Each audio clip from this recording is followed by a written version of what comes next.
নমস্কার, কেমন আছেন সবাই? আজকে বড়দিনের শুভেচ্ছা জানিয়ে আবার একটা ছোট ব্লগ শুরু করছি। আজকে প্রকৃতির সঙ্গে সময় কাটাবার জন্য আমরা চলে গেছিলাম লোদি গার্ডেন, দিল্লির। লোদি ডাইনেস্টির কথা তো সবাই জানেন, মানে লোদি সাম্রাজ্য, তার একটা অন্যতম নিদর্শন এই লোদি গার্ডেন। আজকে সেখানেই চলে গেছিলাম। খুব বড় এই গার্ডেনটা, এখানে একটা ঝিল আছে। তো বর্তমানে দিল্লির অবস্থা তো খুব ভালো করেই জানেন, মুক্ত এবং বিশুদ্ধ বায়ুর বড্ড অভাব। তাই মনে হলো আজকের দিনটা ছেলে মেয়েকে নিয়ে এরকম একটু প্রকৃতির মাঝে যাই, যতটা পরিমাণ শুদ্ধ এবং বিশুদ্ধ মুক্ত অক্সিজেন পাওয়া যায় ততই ভালো। এবং আজকে যেহেতু এখানে ভালো রোদ উঠেছে, বেশ ঝলমলে দিন, তাই জন্য আজকে এই জায়গাটাকেই বেছে নিয়েছিলাম। আমার ছেলে মেয়ে খুব এনজয় করেছে এবং এটা একটা ছোটোখাটো ছোটোখাটো নয়, দিল্লির একটা পিকনিক স্পট টাইপের। তাই এখানে লোকজন ভালোই পিকনিক করতে এসেছে। আজকে মোটামুটি বেশ ভালোই ভিড় ছিল, কিন্তু আমাদের ওখানকার মতো ওই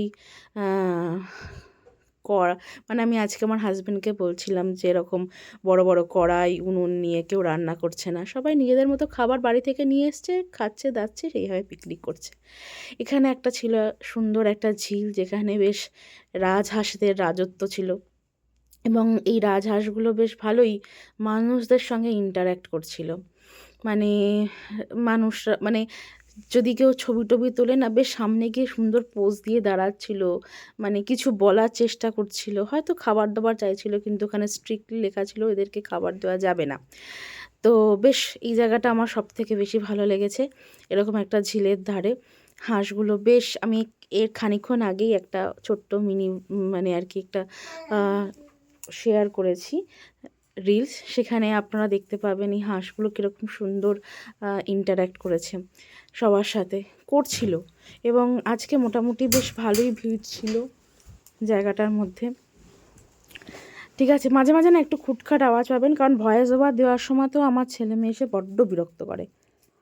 তো মোটামুটি বেশ ভালোই লেগেছে জায়গাটাকে ঘুরে।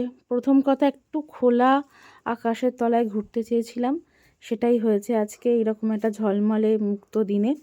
25শে ডিসেম্বরটা খুব ভালোই কাটিয়েছি। আর বাচ্চাদের দিনে ঘোরার জায়গা হিসেবে খুবই ভালো জায়গা, যারা দিল্লিতে থাকেন তারা একবার অবশ্যই দেখে আসবেন।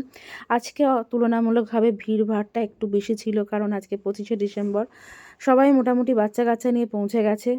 আর হরেক রকম গাছের চাষ করা হয়েছে এখানে। হনুমানও প্রচুর ছিল এবং লেখাও ছিল যে হনুমানগুলো নাকি আবার কামড়ায়, তাই সাবধান থাকতে বলা হয়েছিল। বেশ খুব সুন্দর পরিবেশ, খোলামেলা, তার সঙ্গে লোদি সাম্রাজ্যের দুটি স্থাপত্যের নিদর্শনও আপনারা দেখতে পাচ্ছেন, যার ছবি আমি পরবর্তীতেই আপনারা দেখতে পাবেন, আমি অ্যাটাচ করেছি এই মিনি ব্লগের সাথেই, এবং তাদের ডিটেলসও আমি এখানে দেওয়ার চেষ্টা করেছি। বেশ ভালোই লেগেছে, যদিও আমি ভেতরে ঢুকে দেখতে পারিনি, কারণ ভেতরটা না বড্ড ভিড় ছিল, আমার ছেলে মেয়ে যেতে চাইছিল না খুব একটা, এবং ওই মুহূর্তে ওদের খুব খিদেও পেয়ে গেছিলো। খুবই ভালো জায়গা ছিল। বড়া গুম্বার আর হচ্ছে ছোটা গুম্বার, যেটা আগে দেখালাম সেটা ছোটা গুম্বার, এটা হচ্ছে বড়া গুম্বার। বেশ খুব ভালোই, মানে এখানে তো মুঘল সাম্রাজ্য, লোদি সাম্রাজ্য, এদের এই সমস্ত মানে স্থাপত্যে ভর্তি দিল্লিতে। তাই যদি দিল্লি ঘুরতে আসেন, হাতে সময় নিয়ে আসবেন, এরকম স্থাপত্য কার্য দেখতে খুবই ভালো লাগে। খুব ভালো লেগেছে এখানে ঘোরাফেরা করে, আনন্দ করে আজকের দিনটা বেশ ভালোই কাটিয়েছি, মন্দ নয়। তো আপনাদের কেমন লাগলো আপনারা প্লিজ জানাবেন আমাকে আপনাদের কমেন্টের মাধ্যমে, এবং আপনারাও আপনাদের বড়দিনটা, মানে এই যে ক্রিসমাস ডে কেমন কাটালেন আমাদেরকে কমেন্টে জানাবেন। ভালো থাকবেন।